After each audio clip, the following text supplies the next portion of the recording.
प्यारे विद्यार्थियों, sacred heart की हिंदी कक्षा में आप सभी का स्वागत है। प्यारे बच्चों, आज हम लोग आरोह पाठ्य पुस्तक के आत्मा का ताप अध्याय के साथ जुड़ेंगे, जिसके लेखक हैं सैयद हैदर रज़ा। तो आइए सर्वप्रथम लेखक के जीवन परिचय के साथ साथ पाठ की रूपरेखा से रूबरू होते हैं। सैयद हैदर रज़ा का जन्म सन 1922 बाबरिया गांव, मध्य प्रदेश में हुआ। सम्मान: grade of officer of the order of arts and letters. मृत्यु सन 2016 में। रज़ा ने चित्रकला की शिक्षा नागपुर स्कूल ऑफ आर्ट व सरजेजे स्कूल ऑफ आर्ट, मुंबई से प्राप्त की। भारत में अनेक प्रदर्शनियां आयोजित करने के बाद सन 1950 में वे फ्रांसीसी सरकार की छात्रवृत्ति पर फ्रांस गए और अध्ययन किया। आधुनिक भारतीय चित्रकला को जिन कलाकारों ने नया और आधुनिक मुहावरा दिया, उनमें सैयद हैदर रज़ा का नाम महत्वपूर्ण है। रज़ा सिर्फ इसी वजह से कला की दुनिया में सम्मान्य नहीं है, बल्कि जिन कलाकारों ने आधुनिक भारतीय कला को अंतर्राष्ट्रीय स्तर पर प्रतिष्ठित किया, उनमें हुसैन और सूजा के साथ रज़ा का नाम अगली पंक्ति में आता है। इनमें हुसैन सबसे ज़्यादा घुमक्कड़ रहे, लेकिन उनका केंद्र भारत ही रहा। सूजा न्यूयॉर्क चले गए और रज़ा पेरिस में जाकर बस गए। इस तरह रज़ा की कला में भारतीय और पश्चिमी कला दृष्टियों का मेल हुआ। लंबे समय तक पश्चिम में रहने और वहाँ की कला की बारीकियों से प्रभावित होने के बावजूद रज़ा ठेठ रूप से भारतीय कलाकार हैं। बिंदु उनकी कला रचना के केंद्र में है।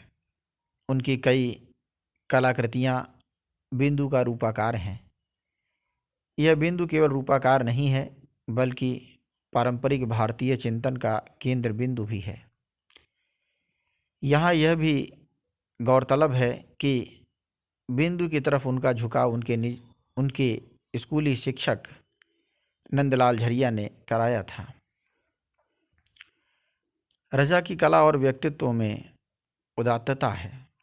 उनकी कला में रंगों की व्यापकता और अध्यात्म की गहराई है। उनकी कला को भारत और दूसरे देशों में काफ़ी सराहा गया है। रुडोल्फ वॉन लेडेन, पियरे गोदिबेयर, गीत सेन, जाक लांसे, मिशेल एम्बेयर आदि ने रज़ा पर मोनोग्राफ लिखे हैं।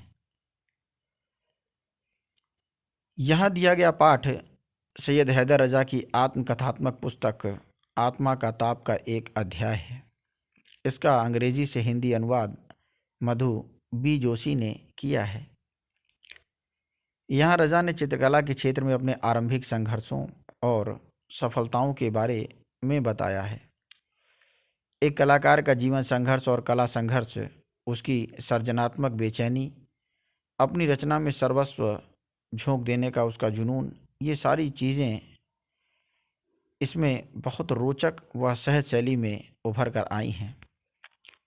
आइए अब अध्याय को विस्तार से समझने का प्रयास करते हैं। आत्मा का ताप। सैयद हैदर रज़ा स्वयं के बारे में बताते हुए कहते हैं, नागपुर स्कूल की परीक्षा में मैं कक्षा में प्रथम आया। 10 में से 9 विषयों में मुझे विशेष योग्यता प्राप्त हुई। इससे मुझे बड़ी मदद मिली। पिताजी रिटायर हो चुके थे, अब मुझे नौकरी ढूंढनी थी। मैं गोंदिया में ड्राइंग का अध्यापक बन गया। महीने भर में ही मुझे बम्बई में जे स्कूल ऑफ आर्ट में अध्ययन के लिए मध्य प्रांत की सरकारी छात्रवृत्ति मिली। यह सितंबर 1943 की बात है। मैंने अमरावती के गवर्नमेंट नॉर्मल स्कूल से त्यागपत्र दे दिया। जब तक मैं बम्बई पहुंचा, तब तक जे स्कूल में दाखिला बंद हो चुका था। दाखिला हो भी जाता तो उपस्थिति का प्रतिशत पूरा न हो पाता। छात्रवृत्ति वापस ले ली गई। सरकार ने मुझे अकोला में ड्राइंग अध्यापक की नौकरी देने की पेशकश की। मैंने तय किया कि मैं लौटूंगा नहीं, बम्बई में ही अध्ययन करूंगा। मुझे शहर पसंद आया, वातावरण पसंद आया, गैलरियां और शहरों में अपने पहले मित्र पसंद आए। और भी अच्छी बात यह हुई कि मुझे एक्सप्रेस ब्लॉक स्टूडियो में डिजाइनर की नौकरी मिल गई। यह स्टूडियो फिरोज शाह मेहता रोड पर था। एक बार फिर कड़ी मेहनत का दौर चला। करीब साल भर में ही स्टूडियो के मालिक श्री जलील और मैनेजर श्री हुसैन ने मुझे मुख्य डिजाइनर बना दिया। सुबह 10 बजे से शाम 6 बजे तक मैं दफ्तर में काम करता। फिर मैं अध्ययन के लिए मोहन आर्ट क्लब जाता और फिर जेकब सर्कल, जहां भाई के परिचित एक टैक्सी ड्राइवर ने मुझे रहने की जगह दे रखी थी। उसने कहा कि मैं तो टैक्सी रात को ही चलाता हूँ, तो तुम वहाँ सो सकते हो। वह दिन में कमरे पर लौटता। यह छोटा सा कमरा जेकब सर्कल 7 रास्ता में पहली मंजिल पर था। एक रात जब 9:30 बजे मैं कमरे पर पहुंचा तो हमारे दरवाजे पर एक पुलिस वाला खड़ा था। उसने कहा कि तुम अंदर नहीं जा सकते, यहाँ हत्या की वारदात हुई है। हम लोग कभी भी राजनीति या किसी भी तरह की संदिग्ध गतिविधियों में शामिल नहीं हुए थे। मेरी तो अक्ल गुम हो गई। मैं तुरंत पुलिस स्टेशन जाकर कमिश्नर से मिला। उन्हें बताया कि मैं एक विद्यार्थी हूँ, जेकब सर्कल में रहता हूँ। मेरे कमरे के बाहर पुलिस वाला खड़ा है और मुझे अंदर नहीं जाने दे रहा है। उन्होंने बताया कि मेरे टैक्सी ड्राइवर मित्र राल्फ पर या मुझ पर शक नहीं है। राल्फ की टैक्सी में किसी ने एक सवारी की छुरा मारकर हत्या कर दी थी। अगले दिन मैंने जलील साहब को राम कहानी सुनाई तो उन्होंने मुझे आर्ट डिपार्टमेंट में कमरा दे दिया। मैं फर्श पर सोता। वे मुझे रात 11-12 बजे तक गलियों के चित्र या और तरह तरह के स्केच बनाते देखते। कभी कभी वे कहते कि तुम बहुत देर तक काम करते रह गए, अब सो जाओ।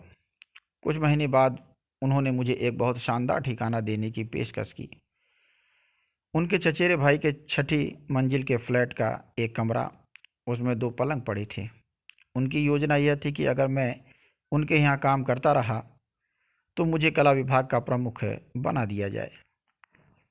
मैं जेकब सर्कल का 7 रास्ते वाला घर और उसका गलीज वातावरण छोड़कर नए ठिकाने पर आ गया और पूरी तरह अपने काम में डूब गया।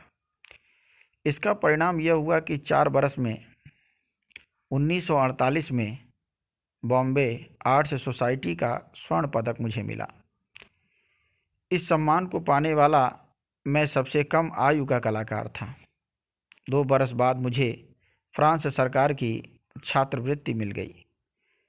मैंने खुद को याद दिलाया, भगवान के घर देर है अंधेर नहीं। मेरे पहले 2 चित्र नवंबर 1943 में आर्ट्स सोसाइटी ऑफ इंडिया की प्रदर्शनी में प्रदर्शित हुए। उद्घाटन में मुझे आमंत्रित नहीं किया गया क्योंकि मैं जाना माना नाम नहीं था। अगले दिन मैंने द टाइम्स ऑफ इंडिया में प्रदर्शनी की समीक्षा पढ़ी। कला समीक्षक रूडोल्फ वॉन लेडेन ने मेरे चित्रों की काफ़ी तारीफ की थी। उसका पहला वाक्य मुझे आज भी याद है। इनमें से कई चित्र पहले भी प्रदर्शित हो चुके हैं और नयों में कोई नई प्रतिभा नहीं दिखी। हाँ, एस.एच. रजा के नाम के छात्र के 2 जलरंग लुभावने हैं। उनमें संयोजन और रंगों के दक्ष प्रयोग की ज़बरदस्त समझदारी दिखती है। दोनों चित्र 40-40 रुपये में बिक गए। एक्सप्रेस ब्लॉक स्टूडियोज़ में 8-10 घंटा रोज़ काम करने के बाद भी महीने भर में मुझे इतने रुपए नहीं मिल पाते थे वेनिस अकादमी के प्रोफेसर वॉल्टर लैंगहैमर से भेंट हुई तो उन्होंने जर्मन उच्चारण वाली अंग्रेजी में कहा, I loved your stuff mister Raza. Raza साहब, मुझे आपका काम पसंद आया। रूडोल्फ वॉन लेडेन भी कृपा बनाए रखते थे। इसके बाद वियना के एक कला संग्राहक एमेनुएल सिंगर मेरे काम के प्रशंसक बने। यह मेरी बहुमूल्य उपलब्धि थी। समय के साथ साथ चीज़ें होती चली गईं। प्रोफेसर लैंगहैमर ने काम करने के लिए अपना स्टूडियो दे दिया। Way the times of India में आर्ट डायरेक्टर थे। मैं दिन में उनके स्टूडियो में चित्र बनाता, शाम को चित्र उन्हें दिखाता तो वे बारीकी से उनका विश्लेषण करते। मेरे काम में उनकी रुचि बढ़ती गई, मेरा काम निखरता गया। वे मेरे चित्र खरीदने लगे और आखिर मेरे लिए नौकरी छोड़कर कला के अध्ययन में जुट पाना संभव हो सका। 1947 में मैं जे स्कूल ऑफ आर्ट का नियमित छात्र बन गया, क्योंकि अब मैं नौकरी किए बिना भी अपनी फीस और रहने का खर्चा उठा सकता था। भले ही 1947 और 1948 में महत्वपूर्ण घटनाएं घटी हों, मेरे लिए वे कठिन बरस थे। पहले तो कल्याण वाले घर में मेरे पास रहते मेरी माँ का देहांत हो गया। पिताजी मेरे पास ही थे, वे मंडला लौट गए। मई 1948 में वे भी नहीं रहे। विभाजन की त्रासदी के बावजूद भारत स्वतंत्र था, उत्साह था, उदासी भी थी। जीवन पर अचानक जिम्मेदारियों का बोझ आ पड़ा। हम युवा थे, मैं 25 बरस का था। लेखकों, कवियों, चित्रकारों की संगत थी। हमें लगता था कि हम पहाड़ हिला सकते हैं, और सभी अपने अपने क्षेत्रों में अपने माध्यम में सामर्थ्य भर बढ़िया काम करने में जुट गए। देश का विभाजन, महात्मा गांधी की हत्या क्रूर घटनाएं थी। व्यक्तिगत स्तर पर मेरे माता पिता की मृत्यु भी ऐसी ही क्रूर घटना थी। हमें इन क्रूर अनुभवों को आत्मसात करना था। हम उससे उबर काम में जुट गए। 1948 में मैं श्रीनगर गया, वहाँ चित्र बनाए। ख्वाजा अहमद अब्बास भी वहीं थे। कश्मीर पर कबायली आक्रमण हुआ। तब तक मैंने तय कर लिया था कि भारत में ही रहूँगा। मैं श्रीनगर से आगे बारामूला तक गया। घुसपैठियों ने बारामूला को ध्वस्त कर दिया था। मेरे पास कश्मीर के तत्कालीन प्रधानमंत्री शेख अब्दुल्ला का पत्र था, जिसमें कहा गया था कि यह एक भारतीय कलाकार हैं, इन्हें जहां चाहे वहां जाने दिया जाए और इनकी हर संभव सहायता की जाए। एक बार मैं बस से बारामूला से लौट रहा था या वहां जा रहा था तो स्थानीय कश्मीरियों के बीच मुझ पैंटधारी शहराती को देखकर एक पुलिस वाले ने मुझे बस से उतार लिया। मैं उसके साथ चल दिया। उसने पूछा, कहाँ से आए हो, नाम क्या है? मैंने बता दिया कि मैं रज़ा हूँ, बम्बई से आया हूँ। शेख साहब की चिट्ठी उसे दिखाई। उसने सलाम ठोका और परेशानी के लिए माफ़ी मांगता हुआ चला गया। श्रीनगर की इसी यात्रा में मेरी भेंट प्रख्यात फ्रेंच फोटोग्राफर हेनरी कार्तिये ब्रेसा से हुई। मेरे चित्र देखने के बाद उन्होंने जो टिप्पणी की वह मेरे लिए बहुत महत्वपूर्ण रही है। उन्होंने कहा, तुम प्रतिभाशाली हो, लेकिन प्रतिभाशाली युवा चित्रकारों को लेकर मैं संदेहशील हूँ। तुम्हारे चित्रों में रंग है, भावना है, लेकिन रचना नहीं है। तुम्हें मालूम होना चाहिए कि चित्र इमारत की ही तरह बनाया जाता है। आधार, नींव, दीवारें, बीम, छत, और तब जाकर वह टिकता है। मैं कहूँगा कि तुम सेजा का काम ध्यान से देखो। इन टिप्पणियों का मुझ पर गहरा प्रभाव रहा।